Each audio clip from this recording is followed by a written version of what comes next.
Welcome back to All About Sailing.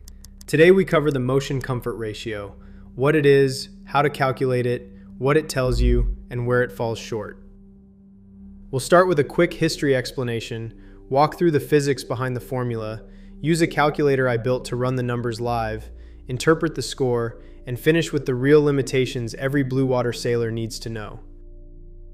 Ted Brewer invented the motion comfort ratio, and if you spend any time in the blue water cruising world, his name will come up.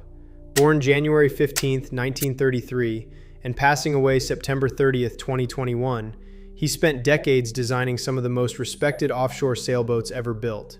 The Whitby 42, the Morgan 38, the Brewer 44 among them.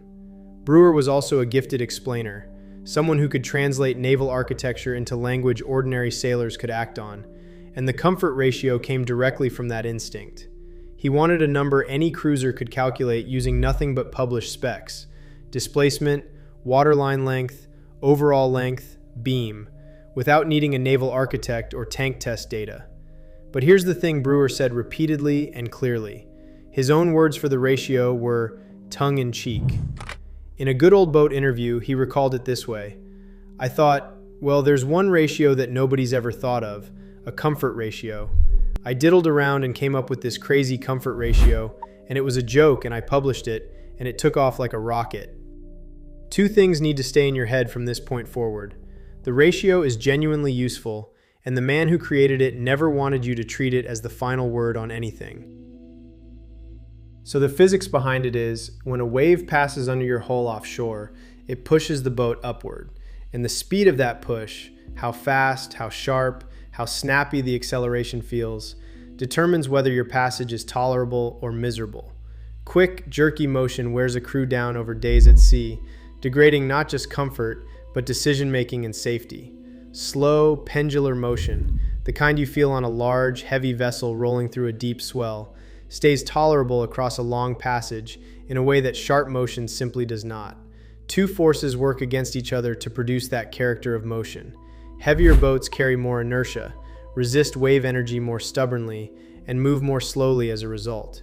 But the more flat surface the water has to push against, the wider and flatter the hull, the more wave energy transfers into the boat, and the quicker the motion becomes.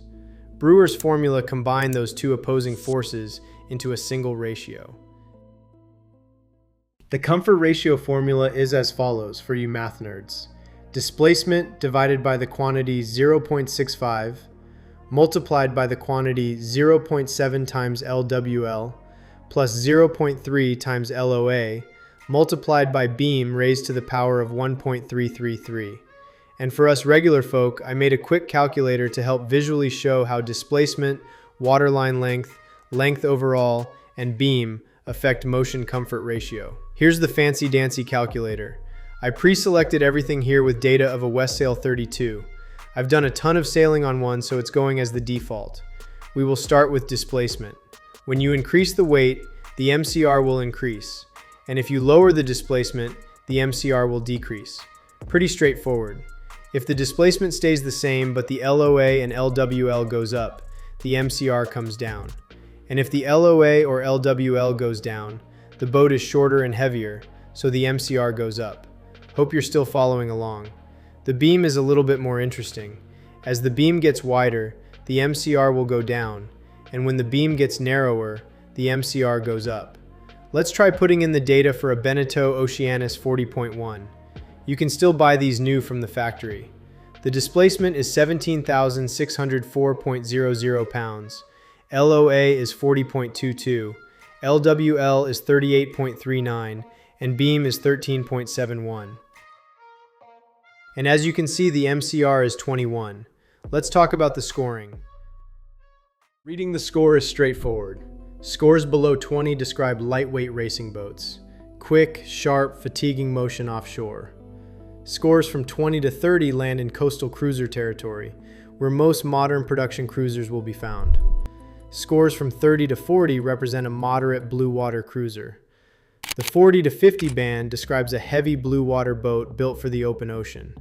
Above 50 sits extremely heavy traditional vessels where the motion becomes very slow and deeply pendular. Brewer's own benchmark. Ratios will vary from 5.0 for a light day sailor to the high 50s for a heavy vessel, such as a Colin Archer ketch. Moderate and successful ocean cruisers, such as the Valiant 40 and Whitby 42, will fall into the low-middle 30s range. Real boats fill in the scale. The Westsail 32 sits at approximately 42.9. The Tayana 37, a heavy blue water icon with a displacement to length ratio of approximately 337, lands in the 41 to 43 range. The Hans Christian 33, a heavy full keel cutter, falls between 34 and 36. Contrast those with the Beneteau Oceanus 40.1, a popular modern cruiser that scores 22.1, squarely in the coastal cruiser band despite its offshore marketing. That number is not a condemnation. It reflects a design philosophy that prioritizes beam and interior volume over slow, heavy weather motion. The pattern holds across the whole spectrum.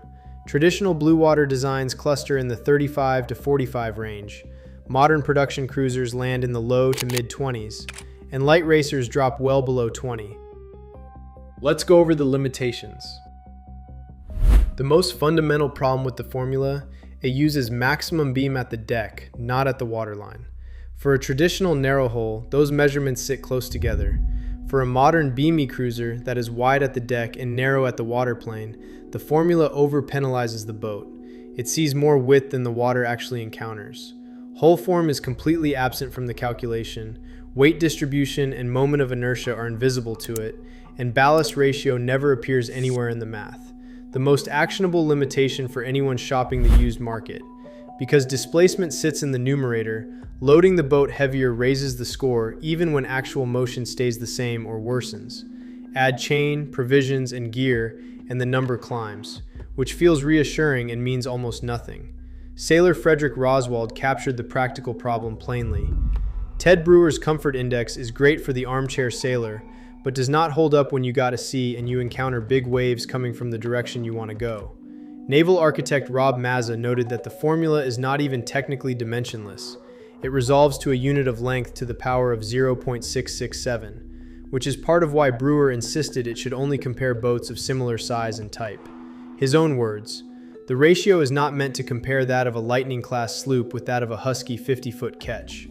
Within similar types, treat differences of 5 to 10 points as noise. The uncertainty in the displacement figure alone can swing the result by that much." Use the comfort ratio as a first-pass filter, not a verdict. A gap between a score of 22 and a score of 38 reflects a real difference in design intent worth investigating. Always recalculate using realistic loaded displacement, not the builder's published figure, which almost always represents the empty, optimistic condition. Compare only like with like. A 37-foot heavy cutter belongs alongside other 35 to 40-foot heavy cutters, not against a 50-foot ketch or a 28-foot day sailor.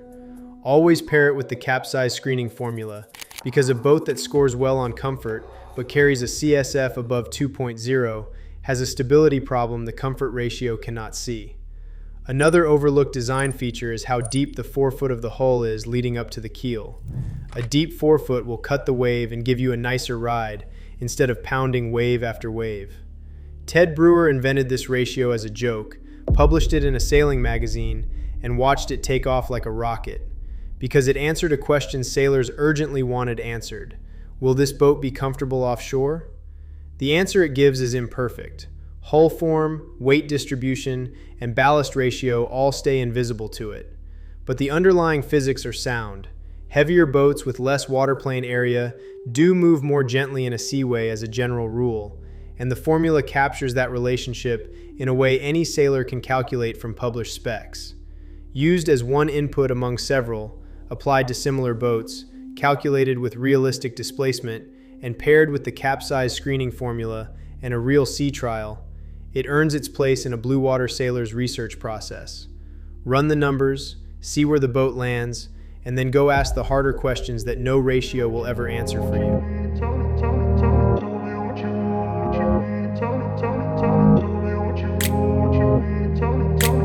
So, what do you guys think? Is the comfort ratio some sort of sick joke, or should it be respected as a serious calculation when assessing how well a sailboat will do offshore? Let me know what you guys think in the comments, and if you hung around this long, go ahead and hit the like button and subscribe. And like always, see you in the next one.